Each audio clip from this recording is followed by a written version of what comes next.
Officer 3 লক্ষ ঘুষ খাইয়ে এই কাজটা করেছে। 3 লক্ষ টাকা ঘুষ নিয়ে জাল রেকর্ড বানানোর অভিযোগ উঠল বিএলআরওর বিরুদ্ধে। ঘটনাটি মুর্শিদাবাদ জেলার শক্তিপুরের বেলডাঙ্গা 2 নম্বর ব্লকের। গ্রামবাসীদের অভিযোগ, শক্তিপুরের ছুতারপাড়া গ্রামের বাসিন্দা ছাবিদ শেখের ছেলে ফজু শেখের জমির জাল রেকর্ড বানিয়ে ফজল শেখের নামে করে দেয়। শুধু তাই নয়, রেকর্ড করে দেওয়ার বিনিময়ে 3 লক্ষ টাকা ঘুষ নেওয়ার অভিযোগ তুলল বিএলআরওর বিরুদ্ধে। প্রতিবাদে বিএলআরও অফিস ঘেরাও করে বিক্ষোভ দেখালো গ্রামবাসীরা। এই জায়গাটা আমার শাশুড়ি বিক্রি করেছে 2 বছর আগে 1.5 লাখ টাকা দিয়ে, ঠিক আছে? সেই জায়গা এখন বর্তমান যে পাশের বাড়ি বলছে, তারা বলছে যে আমার কাছে আমাদের নিজস্ব রেকর্ড কিন্তু এদের খতিয়া নম্বর, দাগ নম্বর টোটাল এদের আছে। ডুপ্লিকেট করে যা অনলাইনে অফলাইনে মাধ্যমে করে ওরা পুলিশ প্রশাসন হোক কিংবা আপনার গ্রামের নেতা মেম্বার হয়ে যারা যুক্তি করেছে, ঠিক আছে, ঘুষ করে। এর জন্য বিএলও অফিসার 3.5 লক্ষ টাকা ঘুষ খেয়ে এই কাজটার সিগনেচারটা করেছে। ওর সাজা ঘোষণা করতে হবে, চাই না করলে প্রমাণ আছে ঘুষ খেয়েছে। ও 3.5 লক্ষ টাকা ঘুষ খেয়েছে, 3.5 লক্ষ টাকা ঘুষ খেয়েছে। এখন আপনারা কি চাইছেন? এখন আর দাবি চাই সাজা আমাকে সামনে আনতে হবে, আমাকে প্রমাণ করতে হবে যে অন্যায় হয়েছে, আমরা ওকে ছেড়ে দেবো। অন্যায় যতক্ষণ না হয়েছে তখন ছাড়বো না। যার জমি টাকা ঘুরে দিতে হবে, যার জমি টাকা সিগনেচার ঘুরে দিতে হবে, নাই আর কোনো রেহাই নাই। এই অন্যায় কোনো মামলা নেই। এখন কি আপনারা বিএলআরওর সাথে কথা বলেছেন? না, কথা বলতে দিচ্ছেন আপনাকে, আমাকে ভিডিও দিচ্ছেন না। না না না, উনি যদি চোর না হয় ও কেন বাইরে আসছেন না? কেন প্রশাসনের সাহায্য নিচ্ছে আজকে? ও আজকে একটা এমএলএ, এমপি বা জেলা সভাপতি বা পঞ্চায়েত সভাপতি নয় যে প্রশাসন দরকার, ও কিসের জন্য আসছে না? ও চুরি করে চলে সাজা দেওয়া উচিত।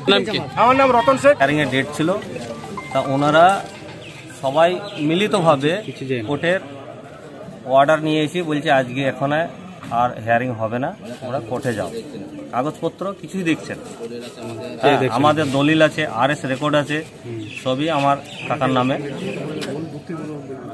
কে দেখছে না? আরআই দেখছে না, বেলারও দেখছে না। এখন আপনার জায়গা? আমি ফজু শেখের জায়গা। এখন কার নামে হয়েছে? এখন ফজাই শেখের ছেলেদের নামে ওয়ারিশ সূত্রে রেকর্ড ভরে দিয়েছে। কে করেছে? বেলারও। ওনারা কোনো রাজনীতির সাথে যুক্ত আছে? হ্যাঁ, ওরা রাজনীতির সঙ্গে যুক্ত আছে। হ্যাঁ, পয়সা 3 লক্ষ টাকা। আর প্রমোটাররা এই জায়গাটা নেওয়ার চেষ্টা করছে। প্রমোটাররা বিএলআরও ব্লকের পাশের জায়গা বলে এর জন্য আপনার নেওয়ার চেষ্টা করছে। জায়গাটা কোথায় আছে? জায়গাটা ব্লকের পাশে, ব্লক 3720 দাগ, মানে ব্লক তো আপনার 3712, 13, 10, কিন্তু ব্লকের পাশের জায়গা 3720 দাগ। ওইটা এর জন্য প্রমোটাররা নেওয়ার চেষ্টা করছে। এখন আপনারা কি চাইছেন? আমরা চাচ্ছি যে আমাদের জায়গা আমাদেরকে ফেরত দেওয়া, যে খতিয়ানে পুরানো খতিয়ানে সেই খতিয়ানে ফেরত দেওয়া। বিএলআরও আছে আপনার বিপুল কর্মকার, জয়দেব দত্ত, আরও মোহরি আছে আশিস পাঠক, আরআই আছে আপনার অলকা ঘোষ। এরা 3 লক্ষ টাকা ঘুষ নিয়েছে। এরা সব জড়িত আছে? হ্যাঁ, এরা সবাই জড়িত আছে, এমনকি রাজনীতির লোকও জড়িত আছে।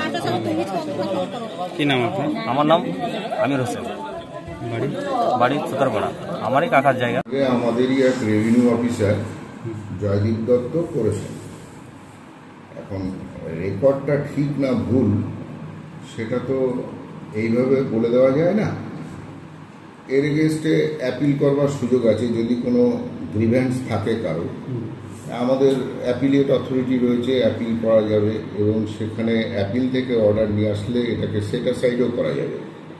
আর টাকার প্রসঙ্গ যেটা বললেন সেটা সম্পর্কে তো আমি কিছু বলতে পারবো না। আমাদের অভিযোগ, হ্যাঁ, মানুষের তো অভিযোগ নিশ্চয়ই আছে, না হলে এরকম একটা ঘটনা ঘটলো কেন? হ্যাঁ, বিএলআর নিয়ে বারবার অভিযোগ উঠে যে বিএলআর টাকা মানে আত্মসাৎ করে বা টাকা বিএলআরও না বলুন, বিএলআরও অফিসে এই ধরনের একটা এরকম অভিযোগ উঠছে বারবার। কি বলবেন তাতে? দেখুন, যদি স্পেসিফিক কোনো আমরা অভিযোগ পাই সেটা আমরা ঊর্ধ্বতন কর্তৃপক্ষর নজরে নিয়ে আসব এবং যা করণীয় সেটা আমাদের করতে হবে। আমি এখানে খুব অল্প দিন দায়িত্ব নিয়ে এসেছি, আমি এখানে 3-3.5 মাস দায়িত্ব নিয়ে এসেছি। দায়িত্ব নিয়ে আসার পরে আমার এই টেনিওরে এটাই একটা সবচেয়ে বড় ঘটনা আমি দেখতে পাচ্ছি। এটার উপরে কীভাবে অ্যাকশন নেবেন? আমরা ইতিমধ্যেই আমাদের ঊর্ধ্বতন কর্তৃপক্ষের কাছে এই বিষয় সম্পর্কে জানিয়েছি, আমি নিজেই জানিয়েছি অ্যাজ বিএলআরও। এবং যদি এই জয়দীপ দত্ত যে রেভিনিউ অফিসার এই কাজটা করেছে তার সম্পর্কে কোনো নির্দিষ্ট অভিযোগ পাওয়া যায়, তাহলে সেই অভিযোগও আমি আমার ঊর্ধ্বতন কর্তৃপক্ষের নজরে নিয়ে আসবো। আপনার পরিচয়? কারণ বিএলআরও হিসেবে এর বেশি করণীয় আমার তো কিছু নেই। আমি তো রেভিনিউ অফিসারের বিরুদ্ধে নিজে কোনো অ্যাকশন এইভাবে নিতে পারি না। আমাদের এডিএম সাহেব আছেন, এসডিও সাহেব আছেন, সকলের নজরেই এগুলো নিয়ে আসা হয়েছে। আচ্ছা, আপনার পরিচয়? আমার নাম বিপুল কর্মকার, আমি বিএলআরও বেলডাঙ্গাটি।